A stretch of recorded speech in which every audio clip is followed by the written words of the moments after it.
broke 48 hours ago. They have not really been responding to the substance of that investigation and what it shows about how little or how much the president didn't pay at all in his federal income taxes. And instead, they'd said the questions should be about Hunter Biden and what he was paid and how much he spent. Of course, whether or not that's a successful tactic for the president tonight is anyone's guess, as he's on the stage with Joe Biden for those 90 minutes, because we know Biden is also going to look to hit the president on his handling of the coronavirus pandemic that has killed 200,000 Americans and is still raging inside the country, even though the president maintained as recently as yesterday he believes we're rounding the corner. But Jake, they're also going to talk about the economy, the racial tensions throughout the country, and of course that newly vacant seat on the Supreme Court as well, when they are both sharing the stage together.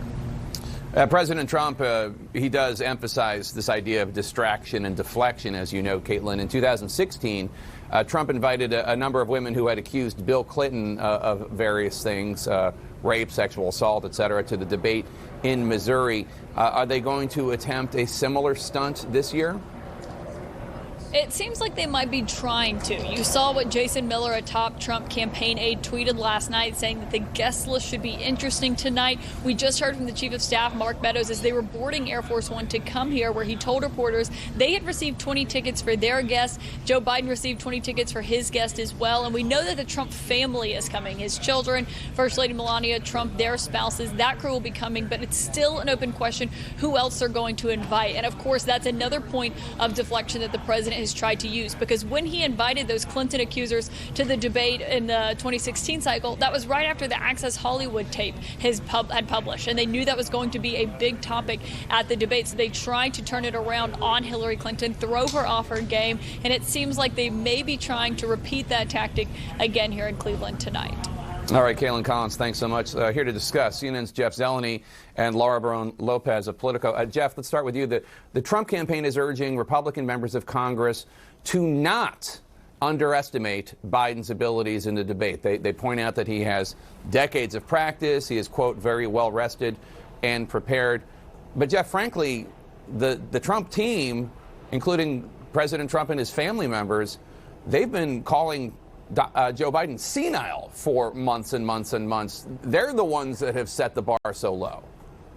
There's no doubt about it, Jake. So now they're clearly trying to raise expectations for Joe Biden a bit here. But it's certainly an example of the mixed messaging the Trump campaign and indeed the president himself have employed as they've been trying for months to define Joe Biden. You know, on one hand, calling him sleepy and senile, as you said, and now suddenly raising the bar, saying he has a lot of debate experience. So it certainly goes to the point that Joe Biden has been difficult for the president to pigeonhole, if you will, or to define. Of course, this race in the eyes of the Biden campaign is all about a referendum on the president. It's a referendum on his handling of coronavirus, of his record in office. And that indeed is the big difference from 4 years ago. So I think while those debates with Hillary Clinton certainly are instructive in terms of the president's style, one big thing is different: the president's record. There is something that the moderator and his opponent can pin the president down on. But there's no question that the Trump campaign and the president now trying to say that Joe Biden is rested and ready for this debate. The voters I've spent the last several weeks across the country talking to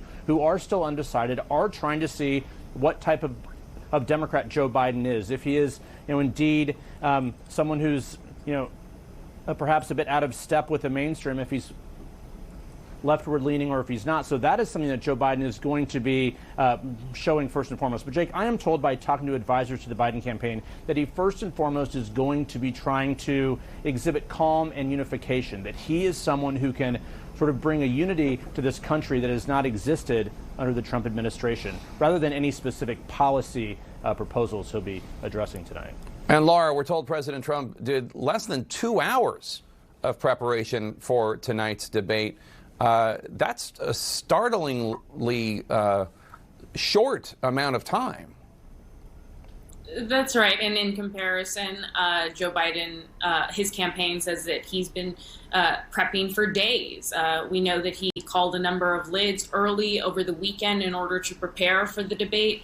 So again, it shows that stark contrast in the way the two campaigns are approaching tonight. And Biden, again, I've also been talking to some Republican pollsters who are polling undecided voters who say that the fact that Trump's campaign for so long has pitched Biden as this older man, despite him and Trump being similar in age, that is out of step or that is a little bit slow, could ultimately backfire if Biden delivers even a pretty stable performance, one similar to what he delivered during the Democratic primary. And time again, also Biden going into those Democratic primary debates was underestimated, and people thought that some of his dust-ups with the other candidates would ultimately hurt him, and then we saw that he prevailed and won the nomination.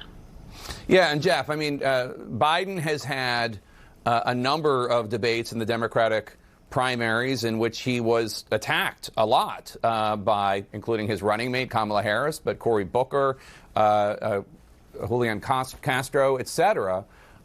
He's also been preparing, and he wasn't that bad. I mean, I don't think I think this idea that he's some great debater is ridiculous. He's never been a great debater.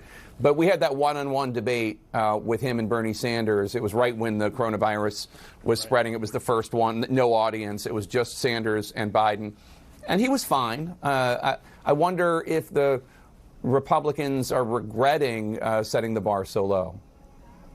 I mean, it's unclear. You know, they're certainly now trying to raise the expectations. But, Jake, I'm thinking back to the debate that Joe Biden had in the 2008 campaign with Sarah Palin, and then again in 2012 with Paul Ryan. Joe Biden was actually a pretty strong debater, or certainly above average debater. His performances occasionally in the Democratic primary this year were uneven, but it is an unusual thing to be debating with 10 people. So that is really not even like playing the same game. It's like playing, football and basketball. This is the same game, the same plan here. So we are going to see a contrast between President Trump and Joe Biden. But again, I am told that Joe Biden does not see his role to be a fact checker. You're going to see him weaving into some of his answers, some of the absurdities that the president says about the truth. But he wants to use this. It's really one of his last best chances for both of them here to reach millions, tens of millions of Americans who will be voting, who in fact are voting right now. So that is what is different about this moment in the debate. So I'm not sure that any of the previous debates are that instructive, because this is a different time and we have the president's record here.